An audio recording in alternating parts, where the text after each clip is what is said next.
In 2016, Lindsay Gibbs wrote a story for ThinkProgress titled The Legacy of the Kobe Bryant Rape Case.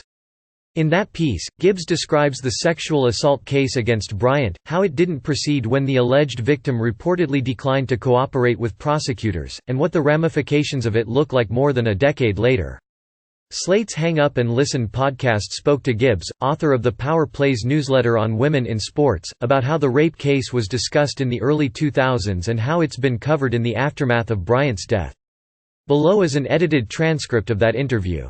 Stefan Fatsis, Lindsay, how do you think the inclusion of this chapter of Bryant's life has been handled? Lindsay Gibbs, it's tough because the media and fans didn't do a really good job reckoning with it when he was alive. So it makes sense that it would be even more tough to discuss when he's passed away, especially so tragically. I'm seeing two extremes. First, people who were really affected by the rape case and really remember that, and so they are using that as a way to say that all the other grief about him is invalid. Second, there are people going into deep detail about his on-court legacy and off-court legacy while referring to the rape case as that Colorado thing. And really, neither of those are sufficient. I think it is a big part of his legacy. He never really properly grappled with it, and the media let him get away with that. At the same time, I don't think it should be the only thing that is discussed. And I understand why a lot of people want to discuss other things about his legacy right now. Josh Levin, on ESPN, which I had on all day yesterday and this morning, they were really sticking to sports. I don't want to say there was no mention on SportsCenter, but if there was, it was extremely passing, and the coverage was entirely focused on the outpouring from his NBA peers, from other people in the world.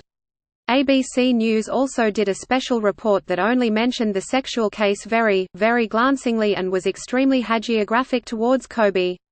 It creates an environment where if you do try to reckon with it, it's seen as not in keeping with the tone of the moment. It feels like you're being impolitic if you bring it up. Gibbs, right, you're being a social justice warrior. Too soon is the thing everyone says. It's hard, though, because I would get attacked the same way when I brought it up when he was alive. So there was never a right time to talk about it. Because I wrote this piece back in 2016, people have been reaching out to me over the past 24 hours. It's the very angry and the very ugly, but it's also a lot of survivors who are having very complicated feelings, and are really upset that they're not hearing it talked about and want to know if there's something wrong with them because it's all they can think about. Part of the legacy of that rape case was the extreme victim shaming that Kobe's lawyer did, and that the media ran with. The law didn't protect her, the legal system didn't protect her, and the media certainly didn't protect her. And so a lot of people do remember that, and remember him never reckoning with that. Him still enforcing the non-disclosure agreement. A couple of years ago he did an interview with The Washington Post, a big feature, and they reached out to her and she couldn't talk because of the NDA. And that's important. That impacted a lot of people too, as did, of course, his work in women's basketball, and his relationship with his daughter. It all exists. And it's uncomfortable that it all exists, but it does. And ignoring it doesn't help. I think ignoring it just makes survivors from all communities feel more shame, feel more confused, and feel like they're not a part of our culture, our society. Joel Anderson, yeah. A big part of the glue that holds rape culture together is the idea that what happens to women matters less than the prerogative of men, right? It's like we're always discussing intentions, or whether it's a youthful indiscretion. And so survivors learned that what happened to them doesn't matter. And people get that from the police, colleges, institutions, and now sports. And so here with Kobe, people are sort of dancing around the idea that, yo, this dude was credibly accused of rape. And they're like, no, this is not a good time to talk about it. But back then it was like, oh, this is a guy with a future and he's expressed remorse and he says he didn't do it. The way that I think of it is that if your support and your admiration for Kobe is strong enough, like if you really loved Kobe, you idolized him, that should be real enough to sustain an analysis or review of his life as he lived it.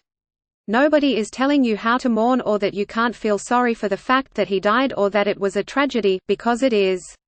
But that should not therefore dictate the way others choose to remember him or what we want to say about his death. And if you have a problem with it, you should get the hell off of social media.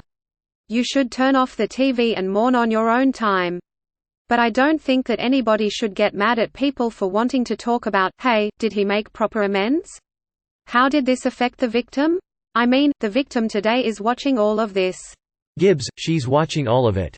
Yeah. Anderson, she's watching all of this and people are saying, we don't want to talk about that now, as if what happened to her, or what she says happened to her, didn't matter. Gibbs, and victims everywhere are watching. Survivors in your life right now are listening to this and reading this and hearing all the dismissals. And it's tough because I hear a lot of people from the black community say, don't tell us how to feel. You hear people in the women's basketball community who he meant so much to say, don't tell us how to feel. But the fact is there are survivors in all of these communities. Survivors aren't in a community all to themselves. They're part of all these other communities. Fatsies, on the specific matter of the case itself, it's instructive to go back and read what happened, because the charges were horrifying. The police interviews with the victim and with Bryant were incredibly disturbing. The victim declined to testify and prosecutors wound up dropping the case, and then there was a civil lawsuit and a settlement with Bryant. And Bryant issued an apology, which, read through the lens of today, is astounding. Bryant acknowledged that he may have sexually assaulted her. He acknowledges that she said it was not consensual. Levin, he said, in part, although I truly believe this encounter between us was consensual, I recognize now that she did not and does not view this incident the same way I did. I also want to note the part from the police interviews that is the most chilling. The alleged victim said that Kobe said to her, "You're not gonna tell anybody, right?" during that alleged assault. She says, "I said no and he didn't hear me or asked me to say it louder. Wanted me to turn around and look at him while I said it." She said that Bryant asked her the question 3 or 4 times. Gibbs, I went back and revisited this in 2016, when he retired. I didn't remember that much about it. I had been in high school during the time. I remembered the apology ring that he gave Vanessa. I remembered that press conference. I remembered a little bit about it, but I didn't remember the details. Really going back and digging into how disturbing the allegations really were, how she was treated by the media, and that apology. I mean, there's a lot to it. Anderson, the other thing is, that I believe Kobe when he says that he doesn't believe that he raped her. But that is a failure. First of all, that doesn't clear you in terms of your legal or moral obligations to other people. It is a failure of consent, a failure to learn what consent is. Gibbs, yeah, I totally agree. Especially for these athletes that their whole life, they've been lifted up, praised by everyone. They haven't heard no that often from anybody about anything because of their status and their talent. I completely agree with you, and I think I kept hoping as Kobe grew up and especially as he became such a fixture in the women's sports community and he had these daughters, I kept hoping that maybe he would reckon with it in some way, somehow. And obviously we will never know if he would have, but it always felt like a missed opportunity for someone who did seem so insightful and to care so much about women that that conversation couldn't be had. And now it won't be. To listen to the full episode, click the player below or subscribe wherever you get your podcasts.